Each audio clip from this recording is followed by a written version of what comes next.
It's about that time. Welcome back, dudes and lady dudes. Welcome back to Just Us Skies. Today, we're looking at another deck profile. This time, I'm looking at Sky Strikers. Now, this is a deck that, well, candidly was like one of, if not the best deck in the game for like 2 straight years. Until finally they got him banned, Gage banned on in January, I think, the January ban list, and then we did see Sky Strikers finally fall off then to a deck that is like not even remotely relevant competitively, but that kind of made him interesting. You guys probably know that I like control decks, so I always had like an interest in this deck, but when it's the best deck and it's around for 2 years straight, you just get tired of seeing it, so I never really went in and tried to like learn the deck until now that the deck is not a tier 1 meta contender. And so yeah, the deck's really fun. If you like control strategies, this is a prime one that's really cool. Really has a lot of utility in being able to get access to very powerful spells. And yeah, so without further ado, let's just jump into the profile. So this is not really like a list that's designed to go first or second particularly. It can kind of do either. And I think that's kind of like, it's one of those things where like, I just think Eldritch and Adamantipator are so good going first right now. You don't really want to play any hard going second strategies. So yeah, anyway, starting out with the monsters, we're looking at 2 Rose and 3 Ray. This is like pretty standard. I've seen like 3 Ray, 1 Rose. You always want Ray. Ray is always better than Rose. But if you're going to have 2 in your hand, you'd rather have 1 and 1 instead of like 2 Ray. So it's fine. I still like Rose. It's a nice extender. It does help you get extra bodies on the field. And yeah, these are really good. Like Ray is like this, I would say, like one of the most important cards in your deck in terms of like maintaining a control setup. So definitely got to max out on that. And the only other monsters we play are 3 Ash, Blossom, and Joy Spring, and 2 copies of Ghost Ogre and Snow Rabbit. These were like my picks for hand traps. I'm really not a fan of like Nibiru just in general. I think versus Eldritch, if they don't open the combo portion of their deck, it's like completely dead. And then versus Adamantipator, they have so many cards that just like negate it before they even do their 5th summon. They could pull a Guardian out on an Excavation or just go into Arclight a lot of the time before you even hit them with the Nibiru, or you hit them with the Nibiru and then they're able to still go Block Dragon afterwards, and it's like lose-lose either way. It just feels so bad versus both matchups, in my opinion. I just think it's so lackluster. And I do think like Ogre plus another hand trap, or Ogre, or like one hand trap with like 1 or 2 other like good going second cards can like get it done versus those decks. So those are the rest of the monsters I'm playing there.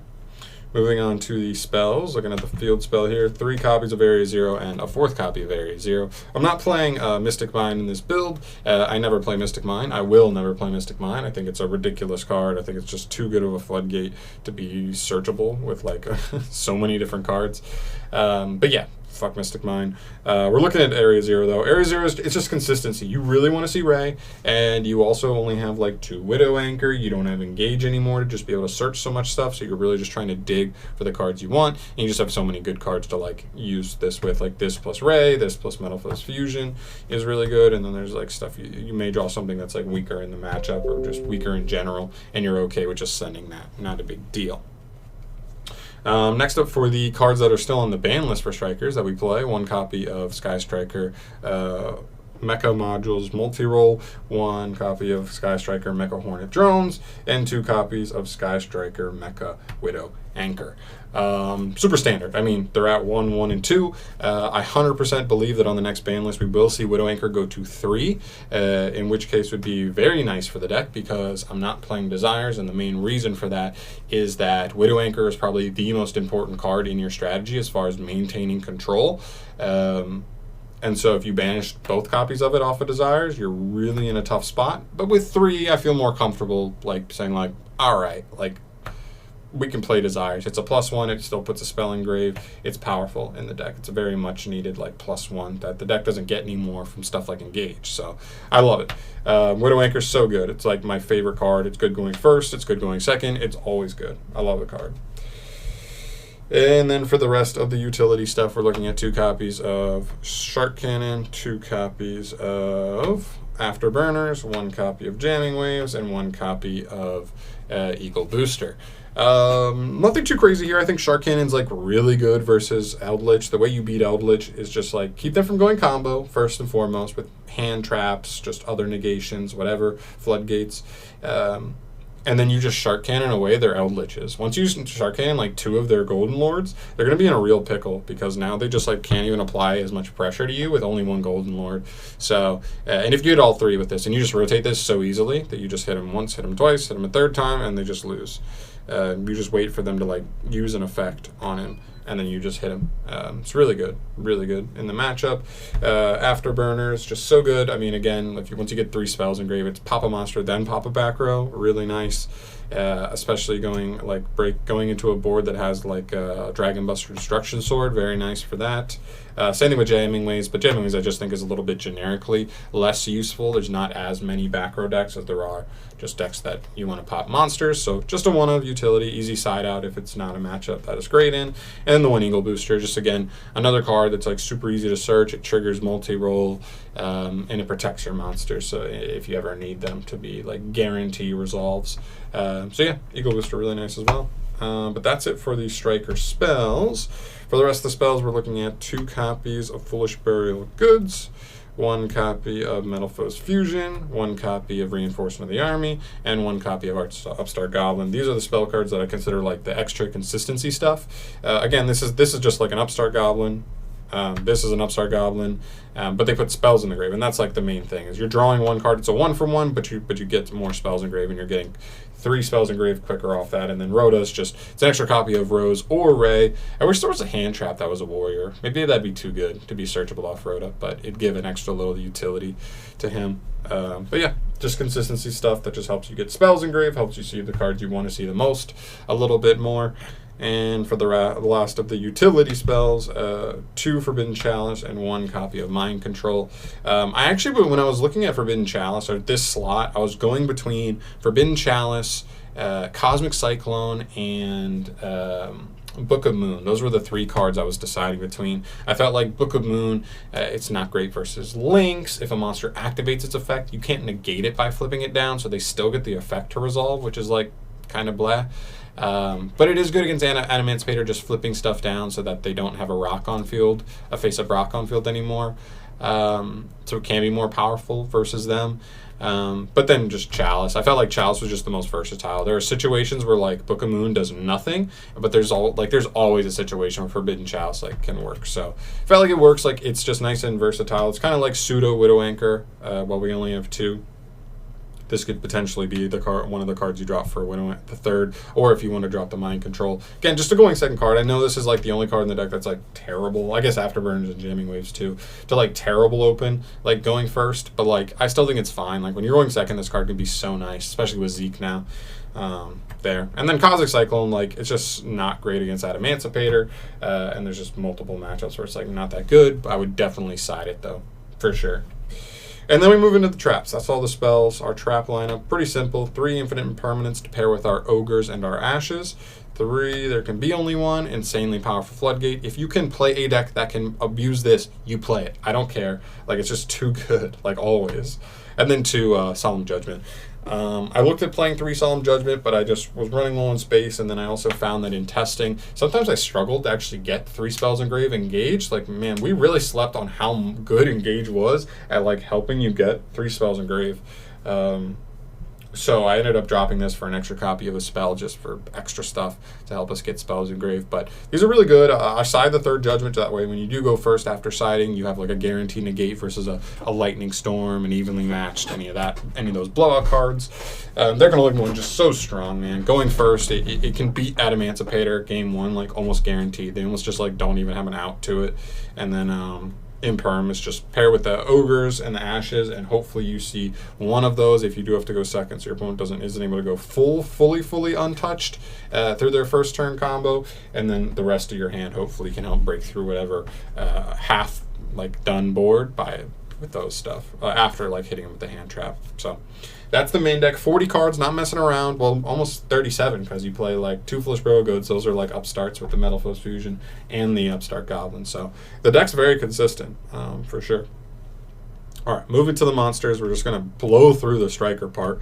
3 copies of Sky Striker Ace Shizuku, 3 copies of Sky Striker Ace Kagari, 2 copies of Sky Striker Ace Hayate, 1 copy of Sky Striker Ace Kaina, and 2 copies of Sky Striker Ace Zeke.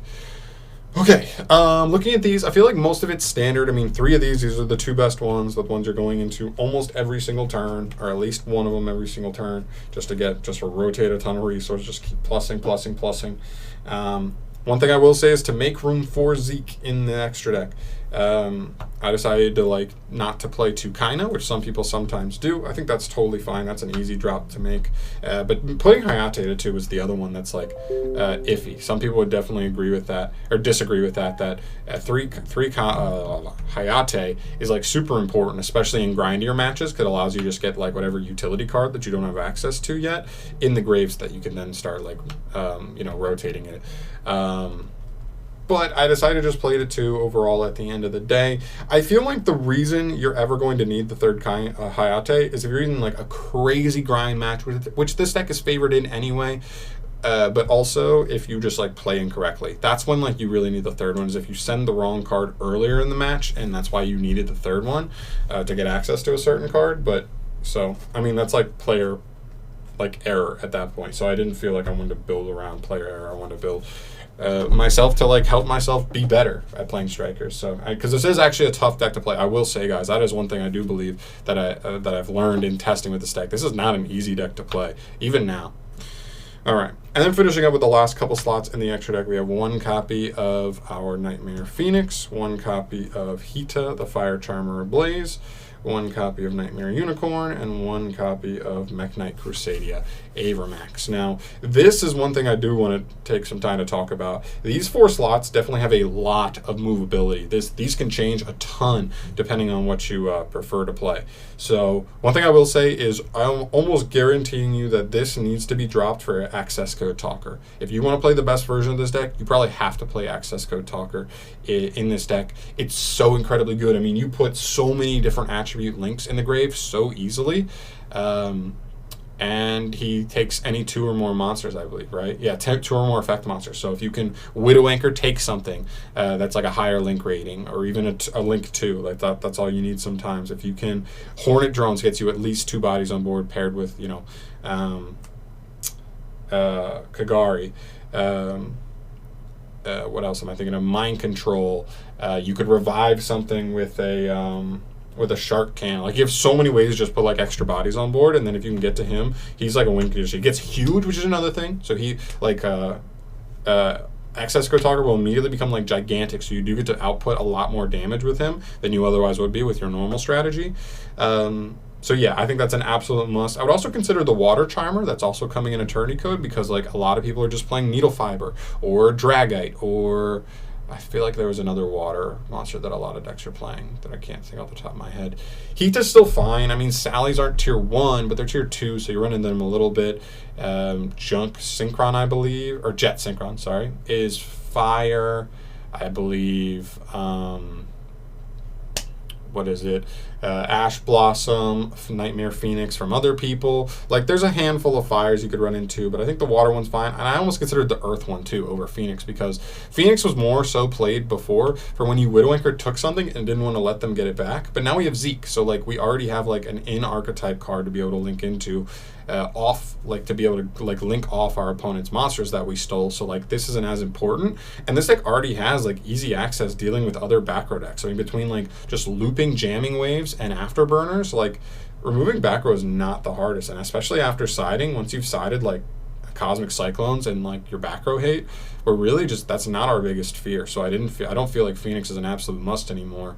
But Access Code Talker is. I would still keep the Unicorn, or if you don't want Unicorn, you could put Ningirsu, but its summon restrictions are a little bit more restrictive, so just be careful there.